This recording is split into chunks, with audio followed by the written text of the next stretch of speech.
Hello everyone, welcome to educational platform by Anoop Srivastava. दोस्तों, आज की इस वीडियो में एनसीएफ 2005 के बारे में विस्तार से बात करेंगे। ये वीडियो आपको पूरा देखने के बाद सीटेट में आए हुए या सीटेट में जो क्वेश्चंस एनसीएफ से रिलेटेड आएंगे, एनसीएफ 2005 से रिलेटेड जो भी क्वेश्चन आएंगे, आप गलत करके नहीं आओगे। तो एनसीएफ 2005 के बारे में उनके मुख्य बिंदु क्या हैं, मेन पॉइंट्स क्या हैं, पेपर में कैसे कैसे क्वेश्चन आता है, वो मैं इस वीडियो में बताने वाला हूं। आप जो है पूरे वीडियो को देखिए। यदि ये वीडियो आपको अच्छी लगे तो चैनल को सब्सक्राइब करें, वीडियो को लाइक करें और शेयर करें। तो शुरू करते हैं आज का वीडियो। दोस्तों, आज की इस वीडियो में राष्ट्रीय पाठचर्या की रूपरेखा 2005।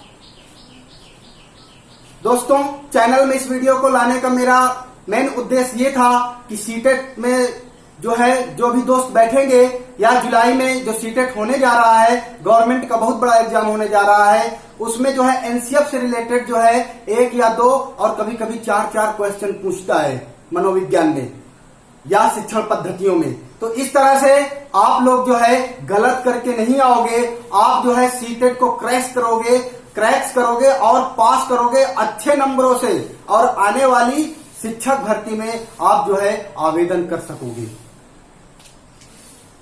राष्ट्रीय पाठचर्या की रूपरेखा 2005, अर्थात इसे शॉर्टकट में बोले तो एनसीएफ 2005। इंग्लिश में बात करें, इंग्लिश में बोले तो नेशनल करिकुलम फ्रेमवर्क 2005। दोस्तों, सबसे पहले तो मैं ये बताना चाहता हूं कि एनसीएफ की जरूरत क्यों पड़ी, एनसीएफ को बनाने की जरूरत क्यों पड़ी, इसको प्रकाशित करने की जरूरत क्यों पड़ी। दोस्तों, नेशनल करिकुलम फ्रेमवर्क इसलिए बनाया गया क्योंकि हमारे जो छोटे बच्चे हैं, हमारे जो छोटे बालक हैं, स्कूल में पढ़ने जाते हैं, उनको विद्यालय में जो शिक्षा ग्रहण की जाती है उसके आधार पर एनसीएफ का निर्माण किया गया। एनसीएफ को पब्लिकेट किया गया, पब्लिश्ड किया गया। तो प्राथमिक स्तर पर एनसीएफ की अवधारणा बहुत ही बड़ी है। एनसीएफ का निर्माण इसलिए किया गया क्योंकि बच्चे जो हैं आसानी से सीख जाएं। एनसीएफ के अंदर आपको मिलेगा, एनसीएफ के अंदर ये समझाया गया है, ये बताया गया है कि बच्चे को आसानी से कैसे सिखाया जा सकता है, बच्चे को अधिगम कैसे कराया जाए, बच्चा जो है अधिगम कैसे करे वो भी आसानी से कर ले, उसके ऊपर किसी चीज का दबाव न डाला जाए, पाठ्य पुस्तकों का दबाव न डाला जाए, उसे डरा धमका के न पढ़ाया जाए, आसानी से पढ़ाया जाए। अर्थात एनसीएफ ने ये कहा कि जो है बिना बोझ के शिक्षा दी जाए। बच्चों को जो प्राथमिक स्तर पर छोटे बच्चे हैं उनको बिना बोझ के शिक्षा दी जाए। एनसीएफ का फार्मूला भी यही है, एनसीएफ का सूत्र भी यही है, बिना बोझ का अधिगम। अर्थात बिना बोझ के बच्चों को पढ़ाना, बच्चों के ऊपर दबाव न देना, आसान भाषा में, सरल भाषा में, चाहे क्षेत्रीय भाषा में हो, स्थानीय भाषा हो, हिंदी हो, इंग्लिश हो, ऐसे हमें मेथड अपनाना है कि हमें चाहे उसे विद्यालय के अलावा हमें बाहरी वातावरण से जोड़ना पड़े। एनसीएफ का मुख्य उद्देश्य यही था कि बच्चे को विद्यालय की शिक्षा के साथ साथ बाहरी वातावरण से जोड़ा जाए और उसको जो है उसका सर्वांगीण विकास किया जाए। दोस्तों, इस वीडियो में मुख्य उद्देश्य क्या है, एनसीएफ के मुख्य बिंदु क्या है, उनका मैं विस्तार से वर्णन करने जा रहा हूं। अगर आपने पूरा वीडियो देखा तो सीटेट में आपका क्वेश्चन गलत होने वाला नहीं है, 100% गारंटी लेता हूं। तो मुख्य बिंदु की बात करें, मेन पॉइंट्स की बात करें तो यहीं से आपके क्वेश्चन बनना शुरू हो जाते हैं, यहीं से आपके क्वेश्चन रिलेटेड हैं, यहीं से क्वेश्चन बनेंगे। बात करी जाए एनसीएफ कब प्रकाशित हुआ।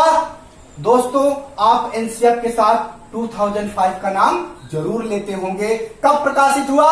2005 में प्रकाशित हुआ या पब्लिश हुआ। किसके द्वारा? एनसीईआरटी के द्वारा, जो कि बहुत बड़ी संस्था है, जो बहुत बड़ी की शैक्षिक संस्था है, उसके द्वारा जो है पब्लिश्ड किया गया, एनसीएफ को पब्लिश्ड किया गया एनसीईआरटी द्वारा। यहीं से आपके क्वेश्चन बनना शुरू हो गए।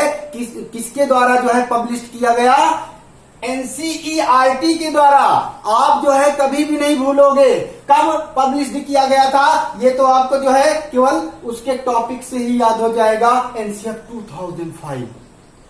यहीं से आपके क्वेश्चन बनेंगे। दूसरा टॉपिक है एनसीएफ 2005 का मूल स्रोत उत्पत्ति, अर्थात जब एनसीएफ का निर्माण किया गया, समिति बनाई गई, तब मेन क्वेश्चन ये उठा कि जो हम प्राथमिक स्तर पर बच्चों के लिए एनसीएफ का निर्माण कर रहे हैं, उसका मूल स्रोत, उसकी उत्पत्ति कहां से की जाए, कहां से उसका वर्णन लिया जाए। तो दोस्तों आप ध्यान रखिएगा, रविंद्रनाथ टैगोर, नोबेल प्राइज जिन्होंने विनर किया था, जिन्होंने जीता था, रविंद्रनाथ टैगोर, किसके लिए इनको नोबेल प्राइज मिला था? गीतांजलि के लिए। दोस्तों उसी गीतांजलि में लिखा है जन गण मन अधिनायक जय है। तो इसके मूल स्रोत की बात करें, एनसीएफ अर्थात एनसीएफ की उत्पत्ति की बात करें तो रविंद्रनाथ टैगोर जी का निबंध सभ्यता व प्रगति से। दोस्तों ध्यान रखिए, यहां से आपको ये एक क्वेश्चन जो है तैयार हो जाएगा। सभ्यता व प्रगति किसकी रचना है? रविंद्रनाथ टैगोर जी की है। एनसीएफ कहां से लिया गया है? रविंद्रनाथ जी का जो निबंध है सभ्यता व प्रगति से लिया गया है। दोस्तों अब आपके क्वेश्चन कहीं भी गलत नहीं होंगे, गलत ही नहीं होगा। आपने अगर पूरा वीडियो देख लिया, आपके दिमाग में जब भी पेपर में बैठोगे, एग्जाम में बैठोगे, एनसीएफ अगर आ गया तो गलत नहीं होने वाला है और 100% आएगा जरूर एनसीएफ 2005। दोस्तों तीसरा टॉपिक है एनसीएफ जब तैयार किया गया, उसको बनाने के लिए अध्यक्ष की जरूरत पड़ी, तो इनके अध्यक्ष को आप याद रखोगे प्रोफेसर यशपाल। ध्यान रखिएगा दोस्तों, क्वेश्चन आता है एनसीएफ 2005 के निर्माणकर्ता के अध्यक्ष कौन थे? तो प्रोफेसर यशपाल थी। समिति बनाई गई थी, समिति में कितने सदस्य थे? आपका अगला नेक्स्ट क्वेश्चन भी तैयार हो गया। एनसीएफ में एनसीएफ जो समिति बनाई गई थी कितने सदस्य थे? 38 अर्थात 38 सदस्य थे। अब आप जो है भूलोगे नहीं, एनसीएफ जब तैयार किया गया था समिति में कितने सदस्य थे? 38 सदस्य थे। निदेशक की बात करें, एनसीएफ का निर्माण जो हुआ उसके निदेशक कौन थे? तो याद रखिएगा प्रोफेसर कृष्ण कुमार। याद रखिएगा प्रोफेसर कृष्ण कुमार जो एनसीएफ के निदेशक थे। एनसीएफ का जो निर्माण किया गया उसके निदेशक के रूप में किसने काम किया था? प्रोफेसर कृष्ण कुमार ने। प्रोफेसर कृष्ण कुमार ने। यहीं से आपका क्वेश्चन बन रहा है, आप जो है डाउट मत होइएगा। अध्यक्ष कौन थे? प्रोफेसर यशपाल। निदेशक कौन थे? प्रोफेसर कृष्ण कुमार। सदस्य कितने थे? 38 सदस्य। जब समिति बनाई गई उसमें 38 सदस्य थे। दोस्तों नेक्स्ट पॉइंट की बात करें, एनसीएफ 2005 की कार्यशाला कहां पर है? यहीं से जो है आपका नेक्स्ट क्वेश्चन भी बन गया। एनसीएफ 2005 की कार्यशाला कहां आयोजित की गई थी? दोस्तों अब आप भूलोगे नहीं, नई दिल्ली में आयोजित की गई थी। जब एनसीएफ का निर्माण हुआ, आयोजित की गई कार्यशाला।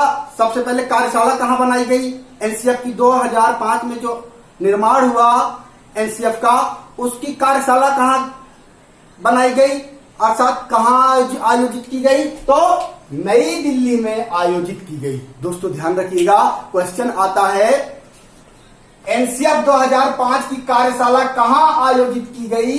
सर्वप्रथम कहां आयोजित की गई? या सर्वप्रथम ना पूछ के केवल आपसे यही पूछेगा एनसीएफ 2005 की कार्यशाला कहां स्थापित की गई? 2005 के नाम लेते ही आप आंख बंद करके नई दिल्ली लगाओगे। कहां लगाओगे? नई दिल्ली। दोस्तों 2005 की बात करेंगे तभी आप जो है नई दिल्ली लगाओगे, क्योंकि इससे पहले भी जो पाठ्यचर्या की रूपरेखा है, राष्ट्रीय पाठ्यचर्या की जो रूपरेखा है, इससे पहले भी 3 बन चुकी है, ये चौथी रूपरेखा है। ज्यादातर एग्जाम में एनसीएफ 2005 का ही एक्सप्लेन मिलेगा, 2005 के ही क्वेश्चन मिलेंगे। पांचवें पॉइंट की बात करें, एनसीएफ 2005 का भाषा फार्मूला कैसा था? त्रिभाषाई फार्मूला था। 3 भाषाओं में किसको रखा गया था? हिंदी को राष्ट्रीय भाषा के रूप में, यानी कि पहली भाषा जो थी हिंदी थी, दूसरी भाषा अंग्रेजी थी और तीसरी भाषा के रूप में स्थानीय भाषाओं में से जो भी किसी भी क्षेत्र में जो भाषाएं बोली जाती हैं, चाहे वो पंजाबी हो, संस्कृत हो, तमिल हो या किसी भी क्षेत्र की क्षेत्रीय भाषा हो, 3 भाषाओं से क्या किया गया?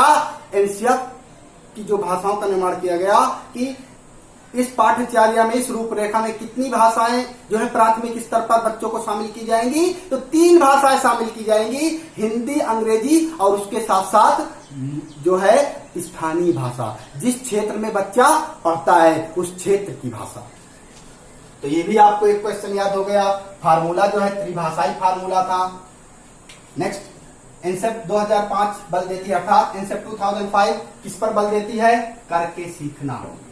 बच्चों को जो है हमेशा टीचर की नहीं, उनको कुछ स्वतंत्र करना चाहिए, उनको वातावरण में जो है स्वयं सीखने पर आधारित करना चाहिए, उनको स्वयं सीखने का अवसर प्रदान करना चाहिए ताकि उसका सर्वांगीण विकास हो सके। तो यहां से भी आपके क्वेश्चन, ये क्वेश्चन बहुत रिपीट होता है। एनसीएफ 2005 बल देती है किस पर? करके सीखने पर। एनसीएफ 2005 का अनुवाद, अब यहां से भी एक बहुत ही जो है फेमस क्वेश्चन बनने जा रहा है। एनसीएफ 2005 का अनुवाद जो है संविधान की 8वीं अनुसूची में दिया गया है और इसमें सभी भाषाओं में अनुवाद किया गया है। सभी भाषाओं में संविधान की जो 8वीं सूची, यहीं से पूछता है कौन सी सूची में एनसीएफ 2005 का वर्णन किया गया है? 8वीं सूची में, सभी भाषाओं में अनुवाद किया गया है। आपका क्वेश्चन यहां से बना, आप जो है तुरंत आंसर देंगे कि 8वीं अनुसूची में। नेक्स्ट क्वेश्चन है, एनसीएफ 2005 का प्रमुख सूत्र क्या था? तो बिना भार के अधिगम। अभी मैंने आपको समझाया था, प्राथमिक स्तर पर बच्चे जो है छोटे होते हैं, बाल्यावस्था में होते हैं, उस अवस्था में बच्चे को बिना भार के अधिगम, अर्थात उनके ऊपर प्रेशर नहीं देना है, उनको एटमॉस्फेयर के अकॉर्डिंग पढ़ाना है, उनके ऊपर पुस्तकों का भार नहीं लादना है, उनको बहुत बड़ा बैग नहीं लदा देना है, उनको जो है ऐसी शिक्षा पद्धतियों को शामिल करना है कि जो है बच्चा आसानी से सीख जाए। उसको जो है वातावरण में ले जाके खेलकूद के सहारे सिखाना है, उसको खेल खेल में सिखाना है, अर्थात बिना बोझ के शिक्षा। अब आपको ये सूत्र भी नहीं भूलेगा। नेक्स्ट टॉपिक की बात करें, एनसीएफ 2005 ने अपनी समझ प्राप्त की। अब यहां पर बहुत ही फेमस क्वेश्चन लेने जा रहा हूं। जिन दोस्तों ने पीछे के सीटेट के एग्जाम दिए हैं, वैसे तो जितने भी मैंने पॉइंट्स लिया है इनमें से कोई ना कोई हर साल जो है सीटेट के पेपर में क्वेश्चन पूछता ही पूछता है। एक बड़ा ही फेमस क्वेश्चन मैंने नीचे लिखा है, एनसीएफ 2005 ने अपनी समझ प्राप्त की। कहां से प्राप्त की? बच्चों को खेल खेल में सिखाना, वातावरण से जोड़ना, बिना भार के सिखाना, उनको क्रिएटिव बनाना, रचनाओं में, अर्थात उनको इतनी रचनाओं से सिखाना, रचनाओं, कला बना बनाकर, खेती यानी अर्थात क्यारियां बना बनाकर, खेल खेल में रचनाओं पर आधारित, अर्थात रचनावाद से। यहीं से आपको आपके सारे डाउट क्लियर। एनसीएफ 2005 ने अपनी समझ प्राप्त की। कहां से? रचनावाद से। सीटेट 9 दिसंबर 2018 में पूछा गया ये क्वेश्चन है। दोस्तों, वीडियो अगर आपको अच्छी लग रही हो तो चैनल को सब्सक्राइब जरूर करें। दोस्तों, एनसीएफ 2005 के सिद्धांतों की बात करें तो कितने सिद्धांत बताए गए हैं? 5 सिद्धांत। यानी प्राथमिक स्तर पर जो बच्चे विद्यालय जाते हैं, जो ये फ्रेमवर्क तैयार किया गया, उन बच्चों के लिए, विद्यालय के बालकों के लिए कौन से 5 सिद्धांत हैं या कौन से 5 सिद्धांत हैं जिनका वर्णन एनसीएफ में किया गया है। दोस्तों, आप जो है वीडियो को पूरा देखिए, इसी से रिलेटेड जो है question CTET, UPTET, all teachers exam में आते हैं। एनसीएफ 2005 के 5 या 5 मार्गदर्शक सिद्धांत। कितने सिद्धांत हैं? 5 सिद्धांत हैं। मेन जो सिद्धांत हैं वो कितने हैं? एनसीएफ के 5 सिद्धांत हैं। कौन कौन से? अर्थात प्राथमिक स्तर में जब बच्चा पढ़ता है उसके लिए 5 सिद्धांत कौन से हैं? वो जो है सिद्धांत टीचर पे भी लागू होता है, बच्चे पे भी लागू होता है, पाठ्यक्रम पे और वातावरण पे भी। तो फर्स्ट है ज्ञान को स्कूल के बाहरी जीवन से जोड़ा जाए। अर्थात बच्चे जब विद्यार्थी प्राथमिक स्तर पर बाल्यावस्था में जब स्कूल जाता है तो बहुत सारे बच्चे जो है अक्षमता के भी शिकार होते हैं। कोई जो है बहुत कमजोर होते हैं, कोई जो है सामान्य बुद्धि का होता है, कोई प्रखर बुद्धि का होता है, कोई श्रेष्ठ बुद्धि का होता है। तो अब सबको अलग अलग किस तरह पढ़ाया जाए। जो बच्चे कमजोर हैं, पढ़ नहीं पा रहे हैं, उनके जो है पाठ्यक्रम को कम किया जाए। उनको कैसे सिखाया जाए? ज्ञान को स्कूल के बाहरी जीवन से जोड़ा जाए। अर्थात उनको जो है तरह तरह के जो है समय समय पर उनकी जो है उनकी पिकनिक की व्यवस्था हो, दूसरे वातावरण में खेलकूद करवाया जाए, तरह तरह के खेल कूदों के माध्यम से बच्चों को सिखाया जाए ताकि बच्चे जो है खेल खेल में सीख जाएं, उनका मानसिक विकास हो जाए, वो भी पढ़ना सीख जाएं। जो छोटे बच्चे सबसे पीछे हैं, कमजोर हैं, वो भी सब बच्चों के साथ जो प्रखर बुद्धि के हैं उनके साथ पढ़ना सीख जाए। अगर बच्चा जो है प्राथमिक स्तर पर सही से पढ़ लेगा तो आगे चल के वो बच्चा कामयाब हो जाता है, आगे चल के वो बच्चा उच्च स्तरीय में भी बहुत अच्छे से भाग लेता है। तो विद्यालय ज्ञान को जो है, जो विद्यालय का ज्ञान है, टीचर को चाहिए जो विद्यालय का ज्ञान है, बच्चे को बाहर वातावरण में, खुले वातावरण में खेल के साथ साथ उसके पुस्तकीय ज्ञान को जोड़ा जाए, वातावरण में, बाहर खुले वातावरण में ले लिया जाए और खेल कूद के माध्यम से सिखाया जाए बच्चों को, ताकि बच्चे जो है कुंठित ना हो, बच्चे जो है अपने अंदर कोई भी फीलिंग ना महसूस करें। पढ़ाई दूसरा है, पढ़ाई को रटंत्र प्रणाली से मुक्त तथा पाठचर्या के बोझ को कम किया जाए। अर्थात रटने पर जो है, जो बच्चे बहुत सारे जो है अध्यापक क्या होते हैं, बच्चे को रटवाते हैं, ये गलत है। बच्चे को सिखाओ, कैसे? खेल खेल में सिखाओ, रचनात्मक कार्यों से सिखाओ। बच्चे को ये बनाने को दो, बच्चे को वो बनाने को दो, और उससे जो है उसका जो उद्देश्य निकले वो एजुकेशन से रिलेटेड हो। बच्चों को खेल खिलाओ, बच्चों की कागज की नाव बना के उसको तैराना सिखाओ, बच्चों को जो है मैदान में ले जाके उनसे कबड्डी खेलना है, तरह तरह के खेलों में, या गणना के संबंधित मैथ के कई सारे खेल हैं उनसे खिलाओ, टेबल्स उनसे सिखाओ। तो इस तरह से जो है उनके पाठ्यक्रम है, जो पुस्तकीय ज्ञान है, थोड़ा रटने से हट के उनको बाहर वातावरण में खेलकूद के माध्यम से उनको पढ़ाया जाए, उनको सिखाया जाए, ताकि उनका बौद्धिक विकास हो सके। तीसरा है पाठचर्या पाठ्य पुस्तक केंद्रित न रह जाए। अर्थात जो प्राथमिक स्तर की शिक्षा है, पाठ्य पुस्तक केंद्रित न रह जाए।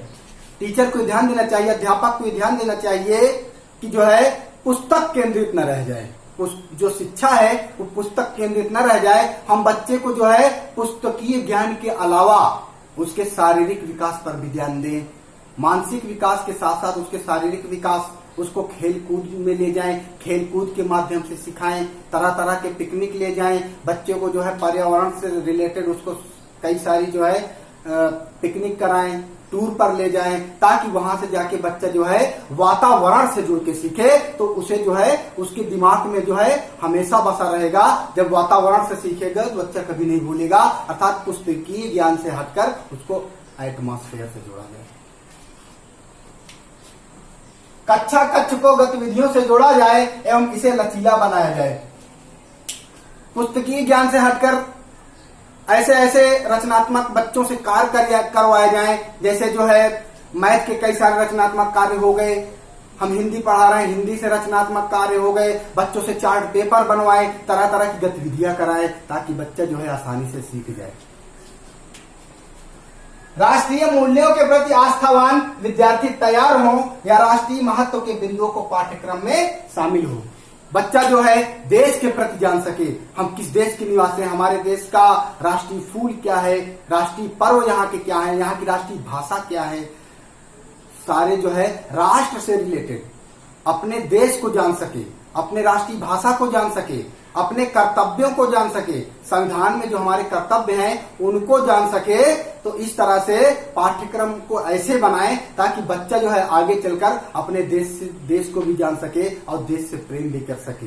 तो ये थे एनसीएफ के 5 प्रमुख सिद्धांत। दोस्तों, ये वीडियो आपको कैसा लगा कमेंट बॉक्स में जरूर रिप्लाई करें। वीडियो अच्छा लगा है तो वीडियो को लाइक करें और चैनल को सब्सक्राइब करें और आने वाले सीटेट एग्जाम में आप जो है सफल हो, मेरी यही मनोकामना है दोस्तों।